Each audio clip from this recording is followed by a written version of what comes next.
What's up, YouTube? This video is on a 2020 Slingshot R. I recently just purchased this, and what happened was I had all my music and everything put in because I really didn't have time to do it. But at the same time, I didn't know that what I had a ride command system in this unit. It came fully loaded, on and so on and so forth. The ride command unit is, if you don't know, is this thing here. Now you gotta excuse the mess because I won't get to that in a minute. That's the ride command unit there. So if you have one of these and you plan on putting music into your Slingshot, the problem is with it is that is a 2-channel radio, and it only has four band equalizers. It's not really enough. If you're gonna put money into this thing and have 8, 10, 15 speakers, whatever you desire, you're gonna have to change this out. The problem is you can't. It doesn't change out. It's tied into the ECU. And I didn't know this when I purchased it. I thought this was just gonna be easy. I wouldn't even imagine somebody would have tied this to the ECU, but as you know, on the ride command, it does show all this extra information and all these different things. Well, I don't need that. So I'm fine with it.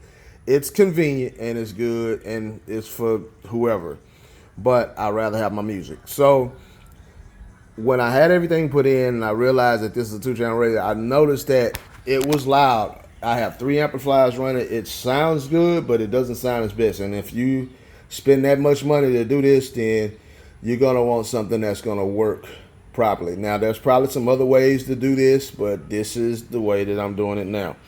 So the ride command unit, if you don't have one and you decided to put one in, and I saw this on YouTube because there's not a lot of information on the 2020 Slingshot so far as wiring diagrams, so on and so forth. You can't get, I called Polaris, I couldn't get them from there. So, and I also called a couple other places, dealers, and they was telling me, oh, well, you can just take the ride command out, just like any other radio, and it's fine. But I also got conflicting stories that if you take it out, you do throw a code. Well, that's what happened. When I did get into here and I started taking things out, and I unplugged the ride command, it threw a code. And the code, not on the computer, but on the dashboard, on the other side over there, it would have the AWL, I believe is what it's called.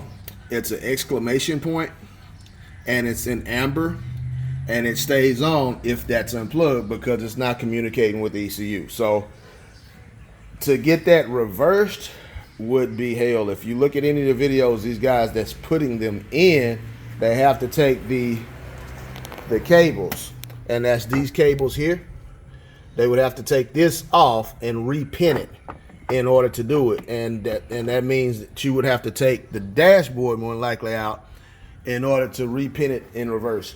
I wasn't finna do all that stuff. So what we're gonna do is relocate it into the glove box. I mean, it's probably not the best, but here's the deal: if anything ever happens to the vehicle, you can still see the code. You can still do the punch button unlock if you lose your keys. All that's still gonna be in play. It's just not gonna be my main unit. This unit will be in the glove box from now on, and the glove box will be locked. It'll be fine. And then we're gonna go ahead and put in a new unit. We're gonna use the same face and everything and stuff, and we're gonna cover this up here and make it nice and pretty and all that there. But we're going to a double dinner Toto. And so I know some of you guys probably thinking, okay, he's gonna put a Chinese radio. Well, I have one, and I'll show you a video of that one too, and it's awesome. So it's in a golf cart, but let's get to it. So this is your factory amplifier, and of course the other unit used to sit right in front of that. All right, so you have a couple of cables we need to talk about. First of all, you have this is the backup camera. This is another issue. We're going to talk about this too, because on the 20, when I called over to Sling Mods, and they couldn't even help me so far as a 2020. You got stuff from 19 or below, and you have stuff for 21 and up. But for the 2020, there's no harnesses or anything that you can get. You're gonna have to hardwire this thing. So for those that already know this and trying to figure out a solution, well, I'm trying to give you one now from my knowledge and what I'm finding out so far. So good luck with it. Now, this is the backup camera. On a 21 and up, there's a harness that you're supposed to do with this, but this is not considering that you have a ride command, and it's not considering that you're keeping the unit that you have in to trigger it. So with that being said, you may not even have to need a harness with this. I'm going to test that theory later in another video when we get ready to finish up. But we're going to set this to the side for right now. This is another cable that also hooks up to the ride command. And I'm just going to take these wires and I'm going to split these and go right on over to it and take this cable off, or this connector, and it'll go to the back as well. Now the other connector is already on the ride command, and I want to show you that it works. But this is the other cable here. Now these other two that you see here, those are for the GPS. But if you're putting a new unit in, it's going to have GPS and its own antenna, so on and so forth. So you don't have to worry about those. Now I've taken the liberty of taking this off. This is the one that goes to the amplifier itself here. Now I had to test these theories first, so first thing I did was unplug the ride command when I was testing this, and the ride command did throw a code once I unplugged it. So I knew I had to leave it in or rewire it and reverse wire it. So, but that was not an option with taking everything off and going into the cluster and all that. So we're just gonna relocate it into the glove box. So what you see here, the loose wires here, and we can go through color codes and I'll get you some extra pictures and stuff later. But these right here, this is just the speaker ends. This is coming from the ride command unit into the amplifier, and then they come back out to go wherever your speaker's going. All right, the guys that did this, when I had my speakers put in and all that, they tapped these. These are power, grounds, so on and so forth, and all those things. And then this is the extra wires that's going out of that cabling directly to the ride command unit. So what I did, I took some 9 wire, which is DB9 wire, has 9 wires in it. You do not want to have to run those wires singularly through this steel. So I use this to feed through, and then I connect to all that. I ran 2 because I'm not sure exactly how many wires I wanted to use. So, and it's going directly out and then coming back in through the glove box, if you can see that. So real simple, not difficult. All right, then the next thing we did is that we went ahead and connected these one by one. We connected them one by one and matched them to whatever colors that we wanted on the line. Now for the first line I ran 2 extra lines. I had extra line running around, so I know I wouldn't necessarily have enough. That's why I disconnected these wires here. That's the speakers going into the amplifier. I don't need those. And over here, I just left them loose here. Real simple, clip them and turn them off. You don't need them. All right, now, as I went through, I just color coordinated what I could to the wires that's in the 9 plug here. There's also another one as well, and you'll see it when it comes out of this. You'll see it when it comes out of this. So it's going to be a lot of wires. You're going to split all that stuff up. And you just color coordinate what you can. Now, what I did find out is that out of all the wires, these were going to the amplifier, and that one blue one, that is your amplifier connection. That's the one that turns your amplifier on. So that's awesome. So now I fed that back through, and now I have a blue one on this side that I can connect the new radio to, well, actually the amplifiers to, and make that cut on through that. Now, let's check and see if the ride command works.